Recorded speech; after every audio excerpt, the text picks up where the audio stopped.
할렐루야. 네, 오늘은 여러분들이 너무나도 잘 아는 이야기죠. 라합의 스토리를 다시 한번 살펴볼까 합니다. 여리고 성의 이야기를 하면 꼭 다루게 되는 게 라합의 이야기입니다. 여리고의 이야기는 두 가지 관점에서 볼 수가 있습니다. 이스라엘 관점에서와 또 여리고 성 사람들의 관점에서입니다. 여호수아 1장은 이스라엘 사람들의 관점에서 기록되어져 있다면 이 여호수아 2장은 여리고성 사람들, 특별히 이 라합의 관점에서 기록되어진 성경입니다. 그렇기 때문에 라합의 관점에서 여호수아 2장을 이해를 해야지 확실하게 이해가 되어집니다. 라합이란 여인이 도대체 어떤 여인이었고 그 여인은 어떤 가운데서 이런 귀한 믿음을 가지게 됐으며 이스라엘 총회 안으로 들어올 수 있게 되었는지를 살펴볼 수 있어야 합니다. 동서고금을 막론하고 역사적으로 볼 때 어느 사회, 어느 공동체, 어느 그룹에나 항상 소외받는 사람들이 존재해 왔다라는 것입니다. 근데 보통 소외받는 사람들은 정해져 있습니다. 병들거나 가난하거나 배운 것이 없거나 혹은 태어나면서부터 종이나 노예로 태어난 사람들은 철저하게 무시당하고 또 천대받고 사람 대우도 받지 못할 때가 매우 많았습니다. 어쩔 수 없이 몸을 팔아서 삶을 살아가야 하는 여인들도 마찬가지였습니다. 오늘 말씀에 등장하는 이 기생 라합이 바로 이러한 사람이었습니다. 오늘 우리말 성경에는 기생 라합이라고 그렇게 표현해 놓고 있는데 사실은 기생이란 말보다는 창녀라는 말이 더 성경 원전에 가까운 의미입니다. 왜냐하면 우리나라는 기생 그러면 물론 기생들도 천대받던 그런 직업이었지만 우리나라에서는 기생 그러면 왠지 저 평양 기생 또 뭐 황진이 이런 사람들을 떠올리면서 뭐 시에 능하고 가무에 능하고 그래서 뭐 가야금을 띵띵띵띵 막 그러고서 또 뭐 이렇게 막 춤도 추고 또 이렇게 난도 막 확 그리고 또 예쁘게 차려입고 그런 모습들을 우리는 떠올립니다. 이렇게 시와 가무, 서화에 능했던 품이 있고 격이 있는 그런 기생을 말하는 것이 아닙니다. 앞서서 말한 것처럼 물론 이들도 조선시대에 천대를 받았지만 오늘 본문에 등장하는 이 라합을 설명할 때 말하는 기생은 이런 우리나라 조선시대 이런 기생이 아니라 어두운 가나안 시대 그 가나안 사회에서 우상을 섬기는 신전에서 음란을 행하며 삶을 연명하던 창녀들을 말하는 것이었습니다. 당시에 가나안 족속들은 성적으로 아주 심하게 타락하고 매우 부도덕한 사람들이었습니다. 아침에 아브라함의 이야기를 잠깐 했는데 하나님께서 아브라함에게 이 땅을 그러니까 가나안 땅을 주시겠다고 약속하시면서 그 땅을 언제 주시겠다고 말씀하시냐면은 그 땅에 죄악이 아직 차지 않았다. 그 땅에 죄악이 다 차면은 너와 네 자손, 너의 자손들이 그 땅을 차지할 것이다라고 하나님이 약속하십니다. 그러니까 지금은 이제 아브라함의 자손들이 가나안 땅을 차지하러 들어온 것입니다. 그럼 그 얘기는 다시 말하면 뭐예요? 가나안 땅이 죄악이 찼다는 얘기예요. 죄악이 아주 가득 찼다는 얘기예요. 멸망받을 정도로 하나님께서 가나안 정복 전쟁의 성격을 무엇이라고 규정했냐면 진멸이라고 규정을 하셨어요. 너는 가서 가나안 땅에 가나안의 악한 족속들을 다 진멸하라는 거예요. 죄악이 가득 찼기 때문에 하나님께서는 진멸하라라고 말씀하셨어요. 그러니까 이 지금 가나안 땅, 이 여리고성이 비롯한 이 가나안 땅은 성적으로 아주 심하게 타락하고 매우 부도덕한 그런 사람들이 모여 살고 있는 그런 시대였다라는 것입니다. 가나안의 종교는 가나안의 신들에게 제사를 지내면서 음란한 짓을 거리낌 없이 자행했습니다. 그냥 그들이 섬기는 우상을 섬기는 그 신전에서 아무 남자나 아무나 여자나 그냥 그 자리에서 바로 관계를 맺는 아주 난잡한 그런 종교였고요. 그런 시대였다는 거예요. 하나님 보시기에 심히 가증스러운 그런 시대였다라는 것입니다. 뿐만 아니라 심지어 어린 아이들을, 아기들을 제물로 바치기까지 했다는 거예요. 하나님께서 가나안 족속들의 여러 가지 죄악들을 더럽게 여기셨는데 가장 가증스럽게 여겼던 것이 뭐냐면은 바로 인신제사예요. 사람을 제물로 바치는 제사. 어린 아이들을 그냥 불에다가 던져서 태워서 그들이 섬기는 우상에게 제사를 드리는 이런 일들이 그냥 비일비재했다라는 것입니다. 이러한 가운데 가나안의 신전에서 몸을 팔던 여인이 바로 오늘 본문에 나오는 기생 라합이었습니다. 성경적으로 보면 라합은 아주 타락하고 더럽고 부정한 여인입니다. 특별히 성경에 기록한 이 율법이란 잣대로 살펴보면은 이 라합은 도저히 하나님의 백성들과 같이 할 수도 없고 근처에 올 수도 없고 그 이름을 남기지도 못할 정도로 아주 부정한 여인이었다라는 것입니다. 멸망당할 가나안의 악한 족속 중에서도 가장 더러운 삶을 살던 여인이 바로 이 라합이었습니다. 그런데 하나님께서는 이 버려진 인생이었던 라합을 귀하게 여기셨습니다. 더 이상 그녀의 인생이 더럽혀지고 타락한 삶을 살다가 끝나도록 내버려두지 않으셨습니다. 라합은 자신의 집에 드나드는 사람들을 통해서 요즘 가장 뜨거운 뉴스인 가나안 땅을 향해 점점 다가오는 이 히브리인들에 대한 소식을 접하게 되었습니다. 오늘 정탐꾼들이 이 라합의 집에서 유숙했다라는 걸로 봐서 아마 이 라합은 여관을 운영을 하고 있었던 것 같아요. 그러니 그의 집에는 항상 수많은 사람들이 들락날락했다는 거예요. 또 이따가 설명을 하겠지만 여리고라는 도성 자체가 외부 사람들이 자주 들어오는 성읍이었습니다. 그래서 이 사람들을 통해서 이 주변의 소식들, 정보들에 능통했던 사람이 또한 이 라합이었습니다. 자기네 집에서 먹고 마시면서 이 유숙하는 사람들을 통해서 무슨 얘기를 들었냐면 그 당시에 가나안에서 가장 핫 이슈였던 애굽에서 탈출해서 가나안 땅을 향해서 점점 다가오고 있는 이 히브리인들에 대한 소식을 아주 밀접하게 듣게 되었습니다. 뿐만 아니라 이 히브리 민족의 하나님인 여호와라는 신에 대해서도 이야기를 듣게 되었습니다. 여호와가 자기를 섬기는 족속인 히브리인들을 애굽에서 어떻게 탈출시키고 또 홍해를 어떻게 건너게 했는지 그 모든 소식들, 또 광야에서 그 민족, 그 히브리 민족을 어떻게 먹이고 또 어떻게 보호했는지 이 소식을 하나하나 이 라합은 듣게 되었습니다. 또한 최근 소식으로는 요단 동편에서 가장 강한 족속이었던 이 아모리 족속을 진멸하고 이미 그 땅을 차지했다라는 소문도 듣게 되었습니다.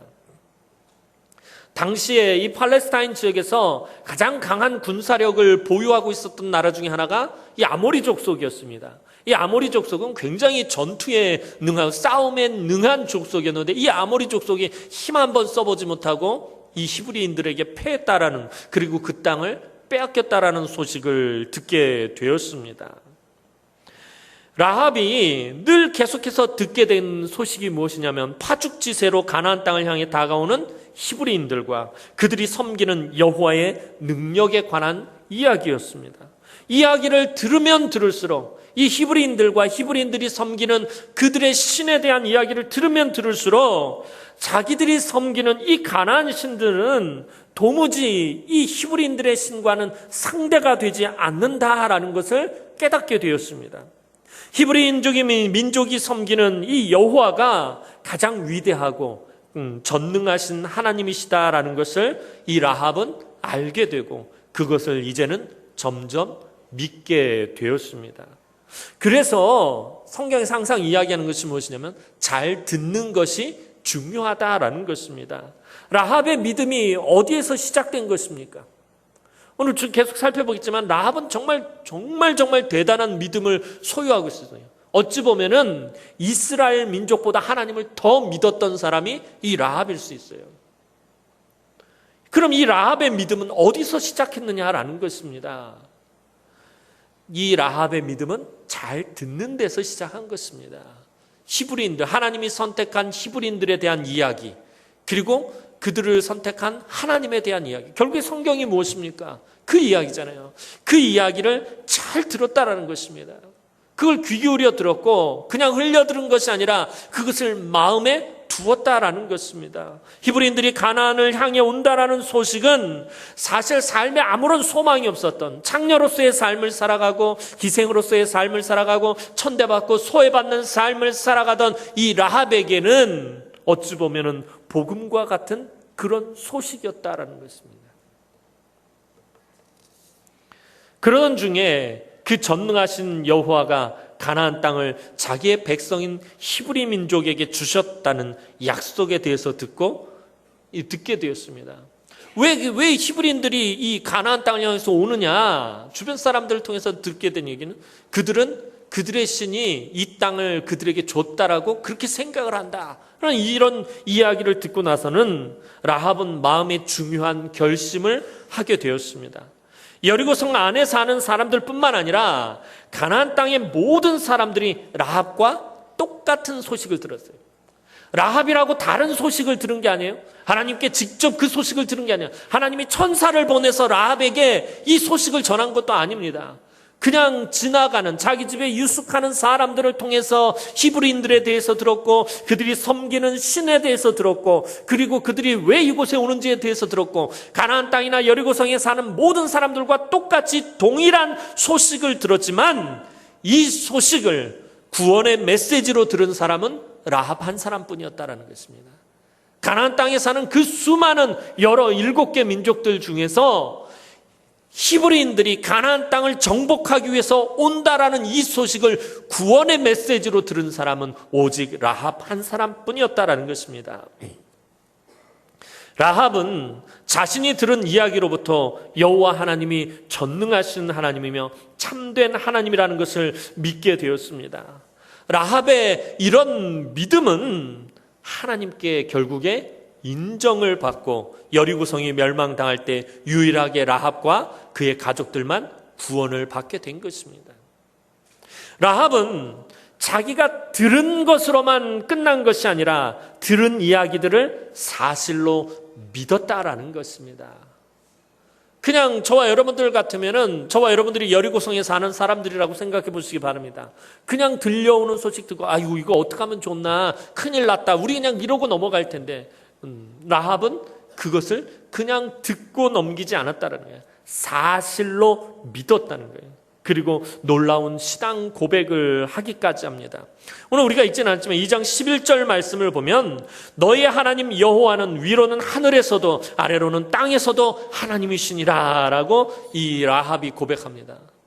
하나님은 상천하지의 하나님이다. 땅의 하나님이고 하늘의 하나님이다. 모든 것을 다 다스리는 정말 참된 신이다라고 그렇게 라합이 고백을 합니다. 라합은 온 세계에서 여호와만이 하나님만이 전능하신 분이시며 자신은 그 하나님을 믿는다라고 고백합니다. 라합이 그 두 정탐꾼 여리고성을 정탐하러 온 두 정탐꾼에게 고백할 때의 말들을 잘 살펴보면요, 하나님께서 이 땅을 너희에게 주셨다라고 완료형을 씁니다. 이미 하나님이 이 땅을 너희에게 주었다라고 믿고 있어요. 그리고 이 라합이 믿는다라고 표현을 할 때는요, 이것도 역시 완료형이에요. 그러니까 이미 믿었다라는 거예요.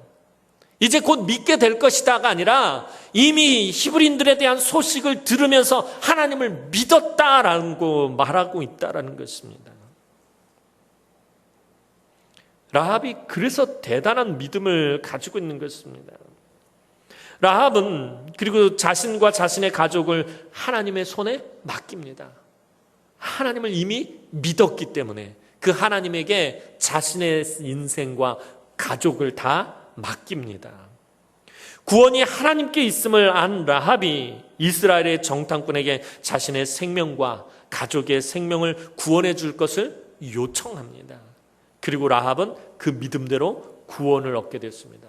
그러니까 이게 대단한 게 뭐냐면은 아까 말씀드렸을 때 하나님께서 가나안의 정복 전쟁을 무엇으로 규정하셨다고요? 진멸로 규정하셨어요. 그 땅에 악이 가득 찼기 때문에 아브라함 때는 이미 아브라함 때는 아직 그 땅에 악이 차지 않았어요.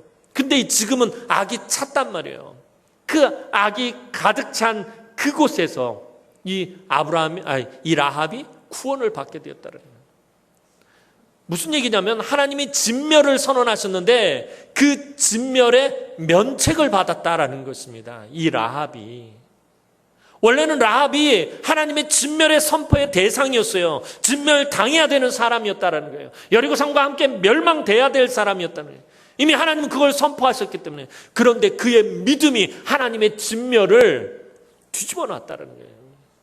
자기가 면책을 받게 되었다는 것입니다. 이게 라합의 믿음에 대단하다는 거예요. 하나님의 진멸이 이미 선포된 가운데서 살아난 사람이었다는 거예요. 여리고성에 대해서 한번 볼까요? 전에도 한번 말씀드렸던 것 같아요. 여리고성 이야기를 하면서. 여리고성은 가나안 땅에서 제일 가는 난공불락의 성이었습니다. 여리고는 요단강을 건너 이 가나안 땅으로 들어가는 입구에 자리 잡고 있어서 이 근처 척박한 광야 지대와는 다르게 이 수많은 종려나무와 또 이 넉넉한 물이 있어서 수많은 여행객들과 무역상들이 쉬었다 가는 교통의 요충지였습니다. 그리고 여리고성은 수많은 사람들의 출입이 잦았습니다. 아까 말씀드렸던 것처럼 교통의 요충지다 보니까 이 낙타에다가 물건을 싣고 물건을 팔러 다니는 이 상인들이 늘 이곳에 들렸다 갑니다. 그러니까 주변에 여러 족속들, 여러 사람들이, 잡다한 사람들이 다 이 성에 들어왔다가 이 성에서 쉬다가 그러고 간다라는 것입니다. 그러다 보니까 이 성이 이 무역업과 이런 일들을 통해서 이 여리고성이 굉장히 돈을 많이 벌었습니다. 그러니까 경제적으로 굉장히 윤택하고 부를 축적한 성읍이기도 했습니다. 그러다 보니까 다른 족속들도 이 호시탐탐 이 여리고 지역을 노리고 있었습니다. 이 가나안 땅에서 노른자위와 같은 땅이거든요. 돈을 벌 수 있는 땅이에요. 물이 흔하지 않은 지역에 물도 넉넉하고 종려나무도 많고 그래서 또 지리적인 요충지이고 하여튼 이 주변에 있는 많은 족속들도 호시탐탐 노리고 있었던 성이 바로 이 여리고 성이었습니다. 그러다 보니까 이 여리고 성에 사는 사람들은 그동안 모아왔던 재산과 또 여러 가지 기술, 이 상업이 발달하고 지리적 요충지에 있는 지역의 특징이 뭐냐면 주변에 많은 문물들을 받아들여서 사실은 굉장히 고도로 발전한 문화를 가지고 있어요. 그 중에서 이 여리고가 또 대표적인 문화가 뭐냐면 건축술이 발달해 있었습니다. 주변에 이 두로와 시돈이라는 지역이 매우 건축술이 발달돼 있는데 그곳으로부터 건축술을 받아들여 가지고 이 여리고성을 세우게 되었습니다.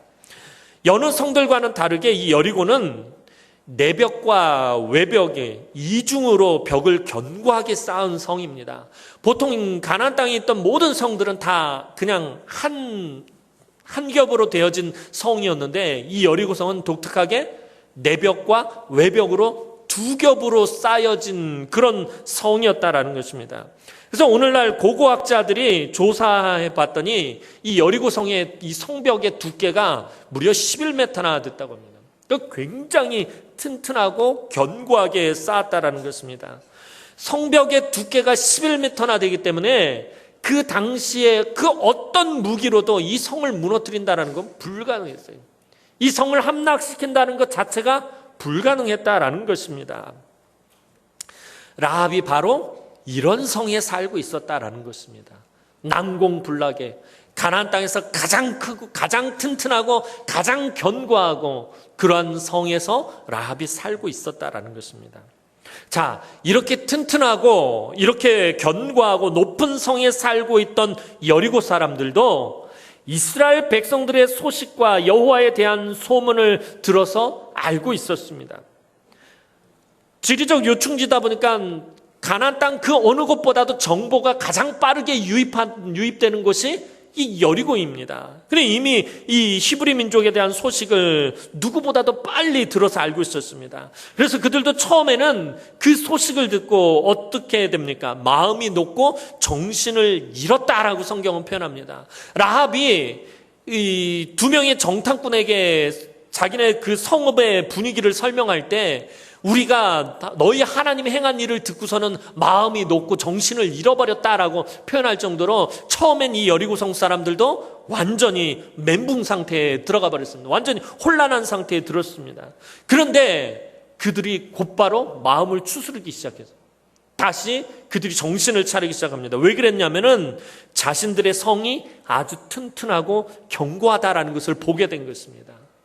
처음에는 이 히브리인들이 애굽에서 나오고 그들의 신이 그들을 어떻게 보호하였으며 어떻게 인도했으며 요단 동편의 땅을 그들이 어떻게 정복하고 그곳에 있었던 그 강력한 그 아모리 사람들의 군대를 격파하고서 들어왔다라는 소식을 들었을 때만 하더라도 이들의 마음이 완전히 녹아버리고 정신을 잃어버렸는데, 그 가운데서 자신들의 성을 바라보면서 그들의 마음이 놓이기 시작했다라는 것입니다. 지금까지 그 어떤 강한 족속이 쳐들어와도 한 번도 함락당한 적이 없다라는 것이 생각났습니다. 그래서 자신들은 세상에서 가장 안전한 곳에 살고 있으니 아무리 히브리 민족이 쳐들어와도 막을 수 있다라고 생각하게 된 거예요. 여리고성 사람들 입장에서, 그들의 관점에서 보면 자신들은 가나안 땅에서 가장 안전한 곳에서 살고 있었다는 거예요. 가장 튼튼하고 가장 견고한 성에서 살고 있었다라는 것입니다. 그리고 그들은 마음을 추스리고 더욱 방어에 힘을 쓰는 것을 보게 됩니다. 경비를 더욱 삼엄하게 합니다. 이제부터 우리 정신 차리고 저 히브리인들의 침입에 우리가 대비를 해야 된다면서 경비를 아주 삼엄하게 합니다. 2절 말씀을 보면 어떤 사람이 여리고 왕에게 말하여 이르되, 보소서 이 밤에 이스라엘 자손 중에 몇 사람이 이 땅을 정탐하러 이리로 들어왔나이다 하면서 바로 왕에게 이 보고가 올라갑니다. 그냥 바로 보고가 돼버렸다는 거예요. 아까 말씀드렸던 것처럼 여리고는 수많은 사람들이 들어오는 것이에요. 주변에 여러 족속들이 들어오는 것이에요. 이 가나안 땅에만 해도 7개 족속, 그 가나안 땅 벗어나서도 수많은 크고 작은 그 민족들과 족속들이 살고 있었는데 그들이 늘 여리고에 들어옵니다. 그러니까 하루에도 수십 개 민족이 그 땅을 들어오는데, 오늘 말씀을 보면 이스라엘 정탐꾼이 들어오자마자 그곳 사람들이 이스라엘 사람들이 들어왔다라는 걸 바로 알아채요. 그 정도로 이 지금 여리고성은 경비가 삼엄했다라는 거예요. 아주 경계가 철통과 같은 그런, 그래서 어느 민족이 들어오고 누가 들어오는지를 다 판단하고 분별해서 왕에게 보고가 될 정도로 경비가 삼엄했다라는 것입니다. 여리고성 사람들도 처음에는 마음이 녹았지만 자신들의 성의 튼튼함을 믿고 다시 힘을 되찾았다는 거예요. 다시 그들이 어떻게 히브리인들을 막아야 될지 알고 있었다라는 것입니다. 그리고 여리고성이 히브리인들이 섬기는 여호와 하나님보다 강하다라고 생각하고 그것을 믿게 되었습니다. 그런데 이것이 바로 여리고성이 멸망한 원인이 되고 말았다라는 것입니다. 아이러니하게도 여리고성이 크고 견고하고 강하다라는 사실 때문에 여리고성이 망하게 되었다라는 것입니다. 반면에 라합은 여리고성 사람들의 전체적인 분위기와는 달리 아무리 여리고성이 크고 견고하다 할지라도 한 번도 그 어떤 족속에게 함락당한 적이 없다 할지라도 여호와를 절대로 이기지 못한다라는 것을 깨달았습니다. 그래서 하나님을 의지하기로 완전히 결심을 굳힌 것이었습니다. 여리고성이라는 가나안에서 가장 크고 견고한 성에 살면서, 자, 라합의 믿음이 왜 대단하냐면은, 조금 전에 제가 왜 주구장창 그 여리고성에 대해서 설명을 드린 것입니까? 그렇게 크고 견고한 성에서 살면서, 누구나 다 안전하다라고 느끼는 그곳에서 살면서 한 번도 만난 적이 없는 하나님, 한 번도 경험해 본 적이 없는 하나님, 아까 말씀드린 것처럼 차라리 하나님께서 천사를 보내서 라합에게 얘기를 했다라면은 그러면 믿을 여지가 있어요. 한 번도 만난 적이 없어요. 한 번도 그 하나님의 능력을 경험한 적이 없어요. 그것을 직접 자기의 눈으로 본 적도 없는 그 하나님을 믿을 수 있다라는 것, 이것이 라합의 정말 대단한 믿음이다라는 것입니다. 여호와의 능력을 눈으로 보고도 불신하던 이 가데스 바네아의 패역한 이스라엘 백성들보다 보지 않고도 믿었던 이 라합의 믿음이 오히려 더 탁월했다라는 거예요. 민수기 14장에 가데스 바네아에서의 이스라엘 백성들 보세요. 아침에 분명히 들에 내린 만나를 자기네들 입으로 먹었어요.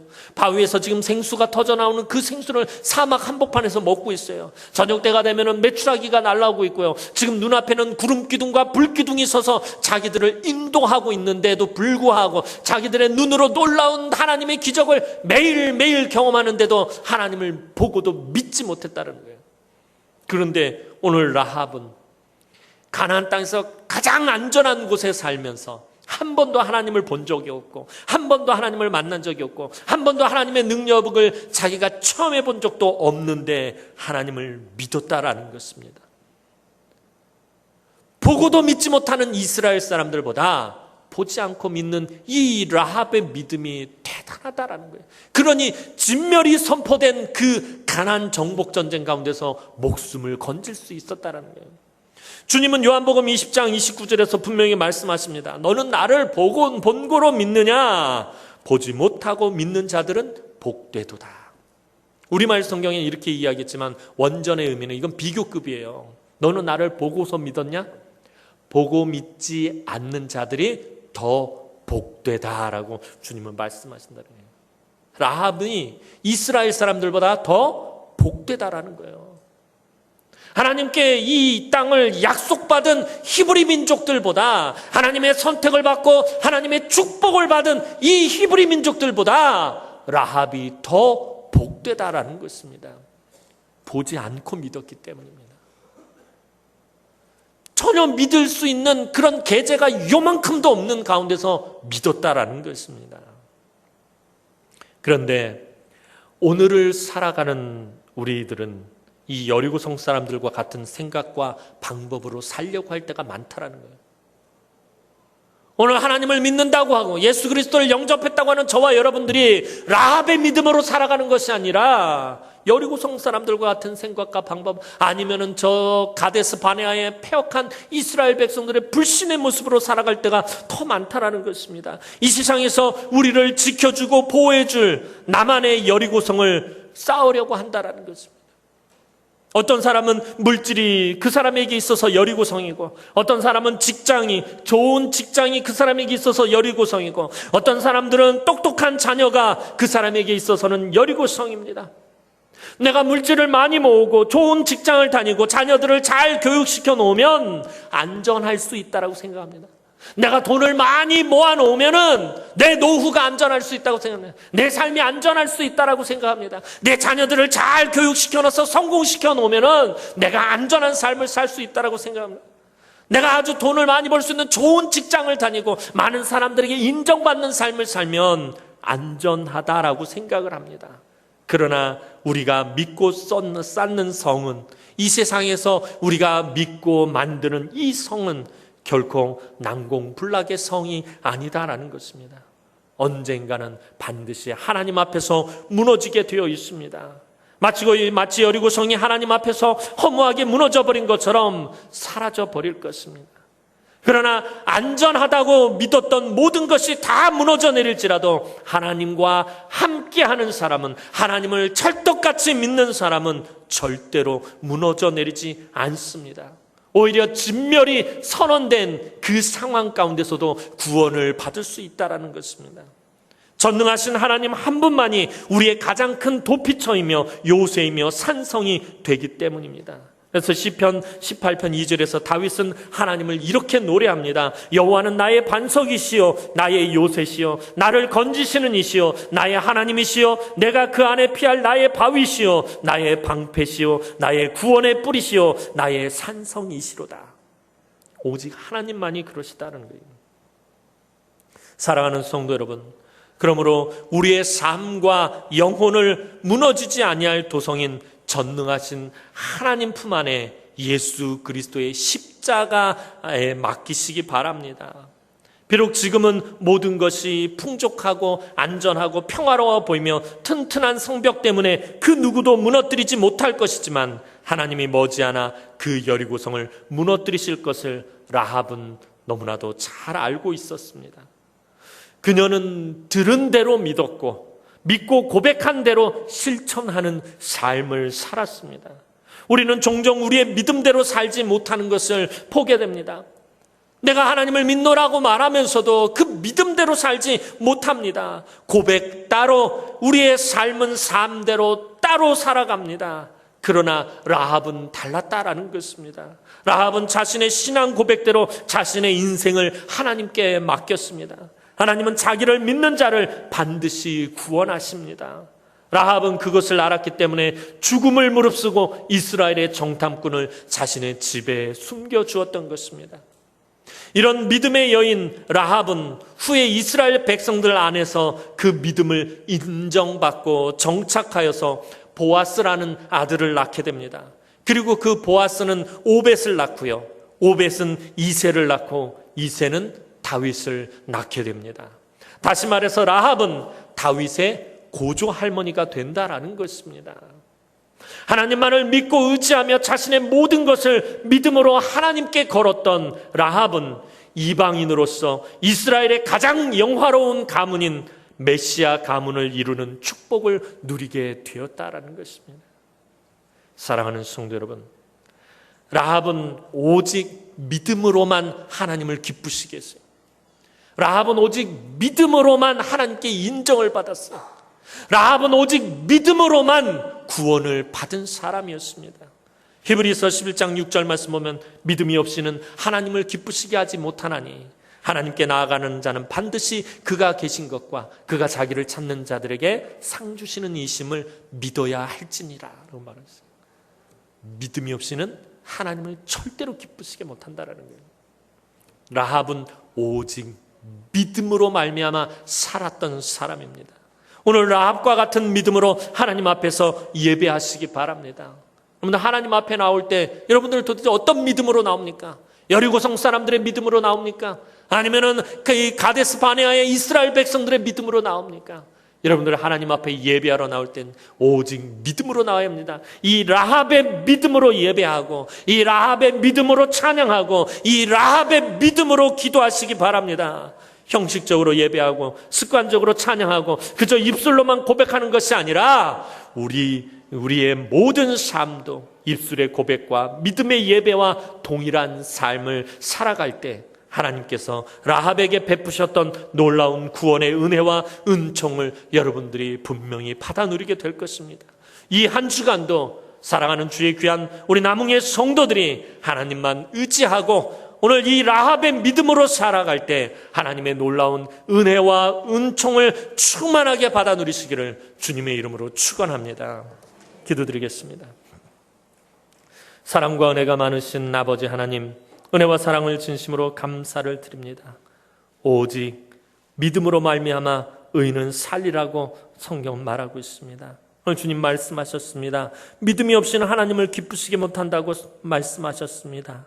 오늘 사랑하는 주의 귀한 성도들이 늘 하나님 앞에 믿음으로 나오게 하여 주옵소서. 오늘 라합의 믿음으로 예배하게 하시고 오늘 라합의 믿음으로 찬양하게 하시고 오늘 라합의 믿음으로 기도하게 하시고 이 라합의 믿음으로 헌신하고 충성하고 봉사하는 우리 남흥의 권속들이 되어지게 하시고 그때에 라합이 받아 누린 그 놀라운 은혜와 복을 충만하게 받아 누리는 우리 남흥의 성도들이 되어질 수 있도록 하나님 축복하여 주시옵소서. 이 한 주간도 이 땅 가운데서 살아갈 때 오직 믿음으로 승리하는 삶을 살 수 있도록 하나님 은총을 베풀어 주옵소서. 예수님의 이름으로 기도하옵나이다. 아멘.